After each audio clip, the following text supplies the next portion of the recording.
So, hello and welcome everybody to a very special podcast, come learning material. So, today we have Paras, who is the founder of Honey Twigs, which was featured on Shark Tank India. And honestly, I remember having one of those Honey Twigs in my school days as well. So, it's a very amazing startup. Not a startup, I think it's a very big business right now, and Paras has years of experience. We were just talking before this, and from going to UK and then coming back to India, and then again being working both the places. So I would love if you could help us all learn from you, grow with you. Anyway, students a little bit about you and how you started Honey Twigs, and then how we can get onto the marketing. Career journey started. I studied my undergraduate at HR College in Mumbai. Um, then I started working quite early when I was 16. I worked on shows like Indian Idol.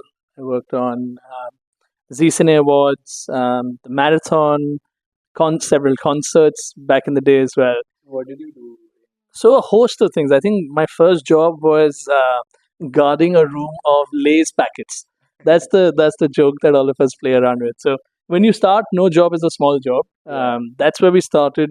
To a point in 2008, when I was still in my 12th standard, not sorry, when I was finishing undergraduate. So if I'd completed undergraduate graduation. So at that point, when I was leading the travel and logistics for Z Cine Awards, which was happening in London that year. So I think there was a lot of learning curve through that time. But I did a range of roles from contestant management at Indian Idol to travel and operations at the awards, to for the Standard Chartered Marathon, different things as well. Amazing. And so that's where I started my career. Then I had the opportunity to go to the UK to do my master's in marketing communications at the University of Westminster. I was fortunate to get a scholarship from the school, which paid for everything in terms of fees, accommodation, living, everything. So Wow. very fortunate at that time, and I think it was my stars being studying at HR. Every year, one student would get that scholarship. So that was the starting point of the move to the UK.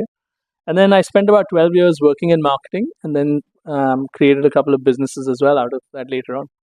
How did you think of the idea of Honey Twigs, and how did it come up, and what was your first action towards getting it in place? So I think the first thing was it was born out of a challenge that we faced as individuals. So myself and my co-founder Jaga, I used to travel to India quite often at that time, and this was in late 2015, early 2016 when I was in Delhi. We were talking about both of us had very hectic lifestyles. He used to work at Kingdom of Dreams. He was a show caller with them for the show Zangura, which was one of India's first 5D theaters. And I was that time traveling for work quite a bit, being based in the UK. We both wanted to be healthy, but it wasn't easy given our time and everything else. And we weren't people who would have a specific diet or have a strong exercise routine. While we recommend all of that, it's not so easy to follow it on a day to day. So we said, what are the main challenges that we have? And it narrowed down to salt and sugar being the evils in our everyday diets. And one conversation after another over beers went on to say, how do we solve the sweetness challenge? And we said, honey is a superfood and it's a natural product. That's a great substitute to table sugar. But why is the world not using it? And we didn't want to create another brand for the sake of another brand. So we said, let's talk to people. And that's where our first step of market research started. And I think, for anyone listening in, if you're thinking about starting a business, first look at what the challenge that the consumer has. So we went out and asked people, what is the issue that you have with honey? To our surprise, 8 out of 10 people we spoke to about 3,000 people. 3,000 people. So it was a mix of online and offline surveys that we ran. The end outcome of that was a large percentage of people were using honey already, but they had 3 big challenges. The first was everybody said honey is very messy as a product. So I want to make it easier to use. The second was that honey is not portable. I cannot take it with me. It's such an at home on the shelf product. And the third thing was people said I don't trust quality because there's everybody, there's a lot of Yeah, yeah, conversation around correct adulteration. So we said, okay, if these are the three big issues, how do we solve this? And that's, I think, where the birth of Honey Twigs came. In addition to the fact that my co-founder, the reason we jumped to honey was also because his family business was in beeswax. So he had a love for honey and bees and everything else around it. And he also did his university dissertation when we met at Westminster. That was about a honey cafe. So he had thought a lot about honey. And I was like, who better to do this with than the man who knows so much about it? cool, right? I mean, the 3 points that you picked up are so on point. Like, yeah, I'm just trying to imagine the last time I had honey. It was so messy. It was in that shelf, that Dabur honey thing, and I feel like why not like a honey Twix, right? So that's a very very cool idea. So, uh, for the students' interest, like how does one person after they have their product ready, after their pricing is ready, how does one person get it to a large scale? Because your background being in marketing, like how do you make it reach to your consumers? How do you get them interested, and how do you get them to pay that pay now button? So, what's your strategy at Honey Twigs, and how can someone do it as well? So I think the first thing that's very important is think about the four P's. So what are those? That's price, product, place, promotion, right? So if you've got the product already, you've got the price already, you want to think about where are you going to be able to sell this and how are you going to promote it to the right customers to be able to one experience or see the product and then to come back and buy again. The real game of marketing is happening in two stages. It's happening to create trial and then to create repeat. For any business to be successful, repeat is very important, right? Because otherwise, you're spending a lot every time to acquire the customer, and then Again and again and again, it's a cycle. So, for us, where we've where we started thinking, and now where we've evolved to today, um, for a lot of businesses that are starting, they don't have a lot of cash to burn to create business. And one thing in India is, jugaad works in every fashion. It exists. You need to know how to make it happen. So for us, there were two business lines we could explore. Originally, we started as a retail first brand, meaning we made the product, put it in a box of 30 twigs together, and we said, "Chalo, let's see how can we sell this out." The first step when we said retail was to build a consumer persona or a buyer persona.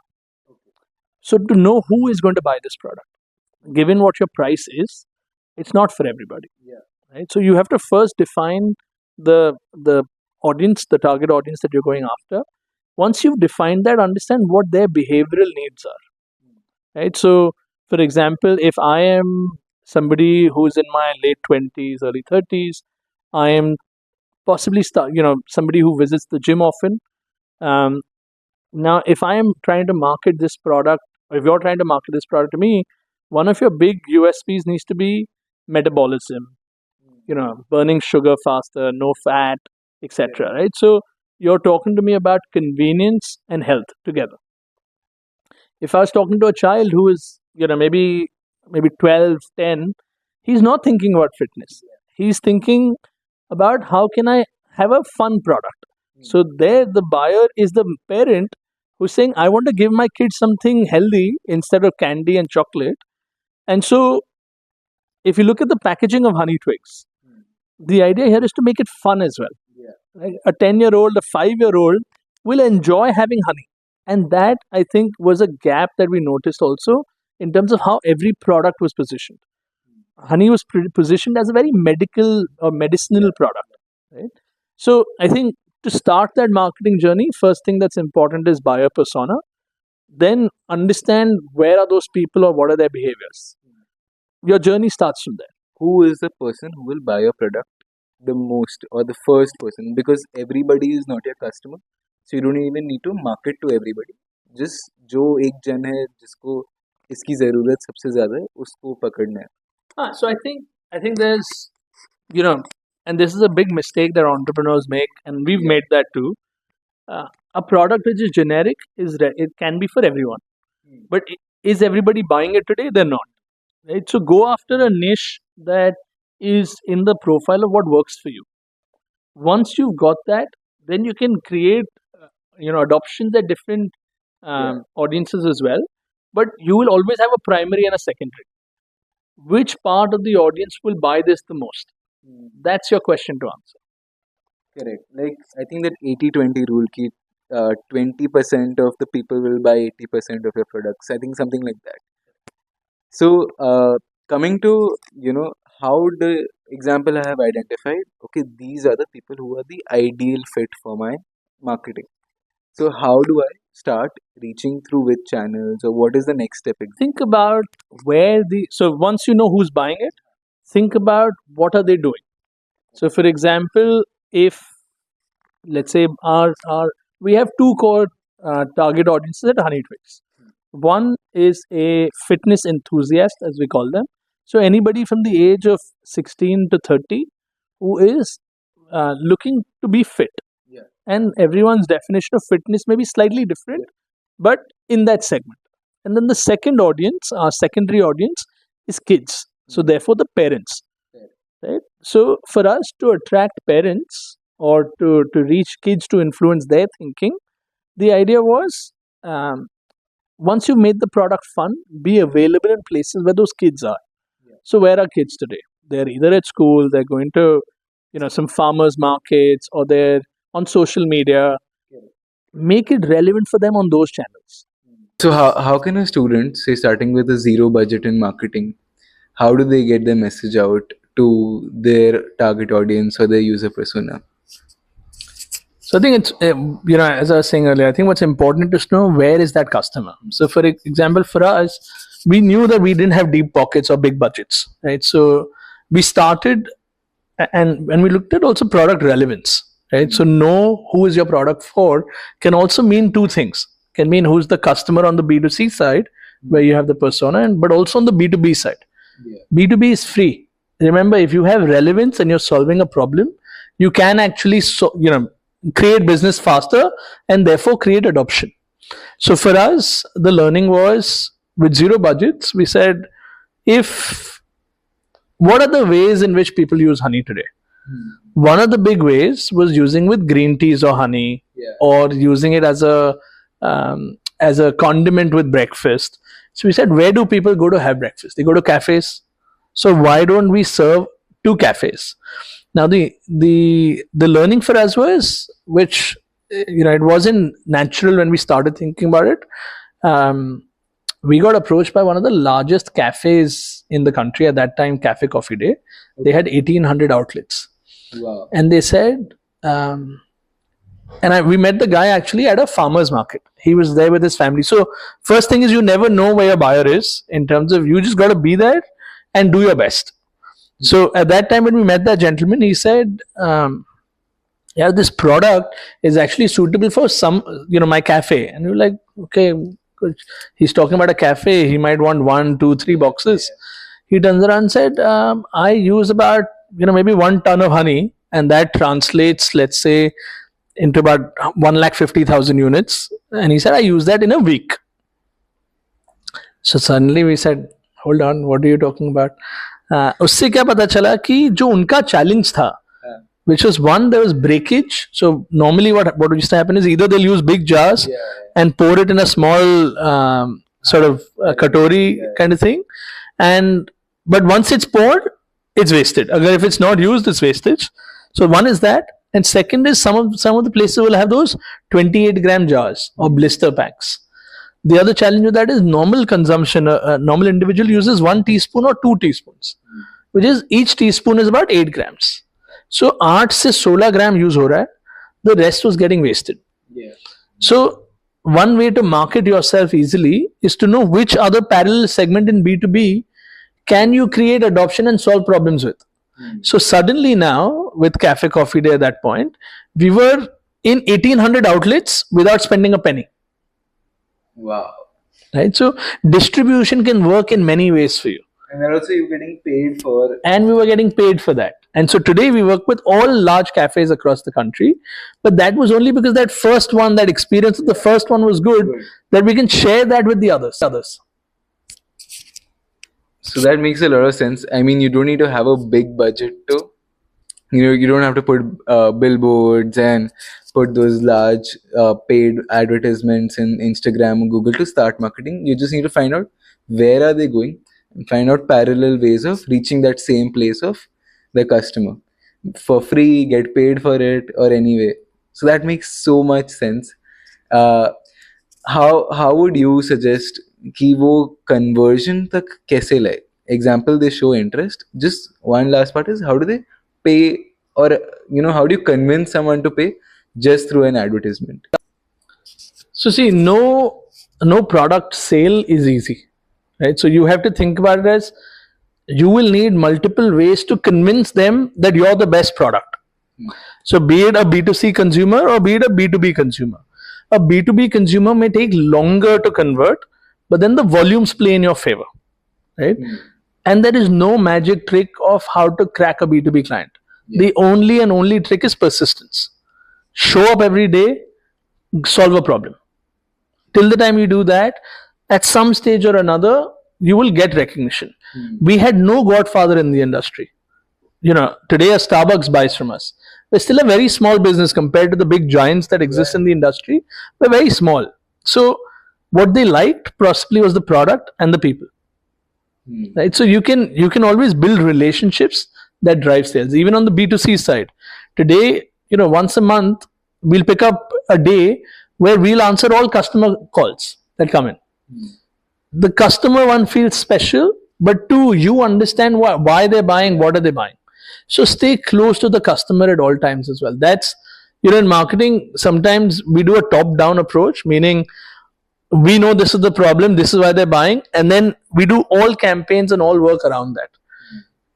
It's not common that most times that buyer is buying for a very different reason that you think, maybe 6 months down the line. Chalo, theek hai. When you're starting, it may be the same, but 6 months later, the reasons may evolve a lot.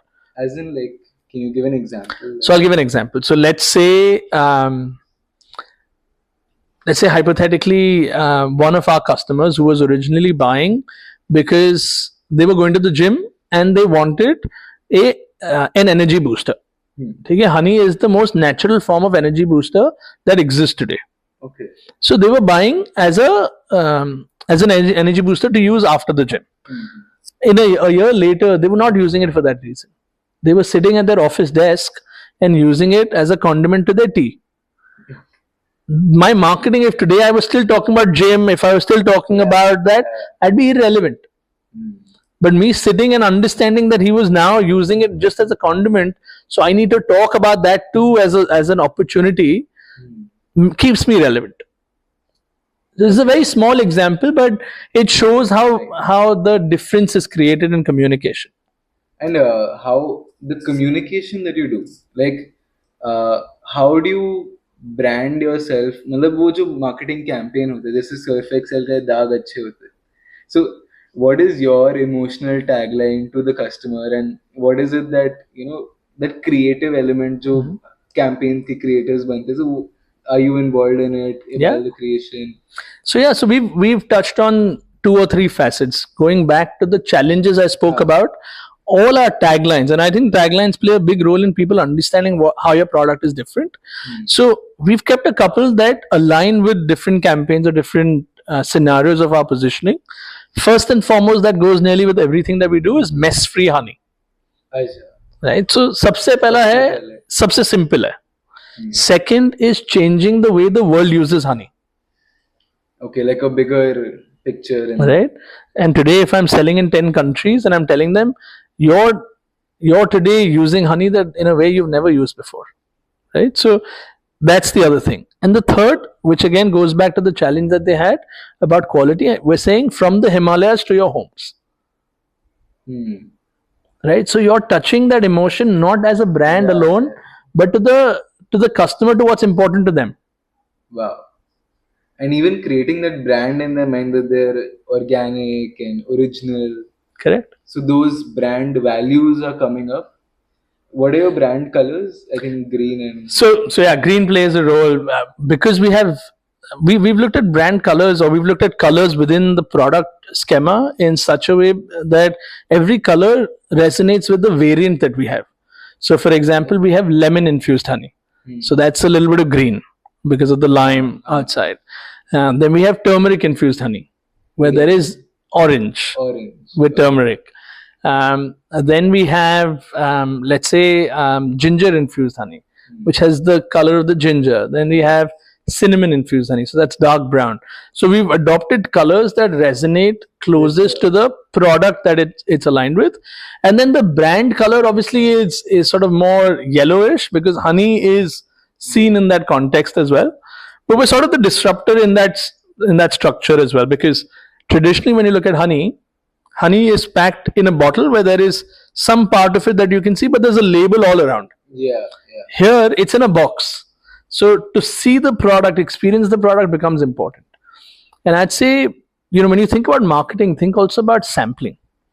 So for us, our retention is so high because of opportunities that we've created for people to trial the product. If you think about honey, let's say if honey Twigs doesn't exist, honey is traditionally available in jars. Yeah. How will you try honey?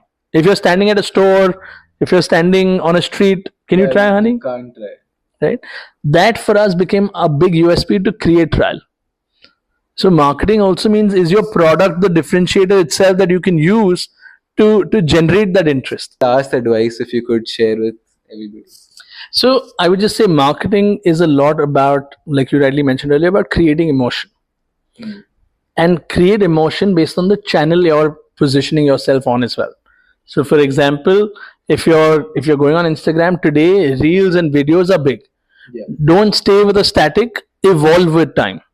So communicate in the channel or in the style that your consumer wants to listen to you, and 9 out of 10 times you'll find success. But stay persistent. Keep talking to them, keep listening to them, and at the end of the day, if you touch that emotional chord, the loyalty will get created.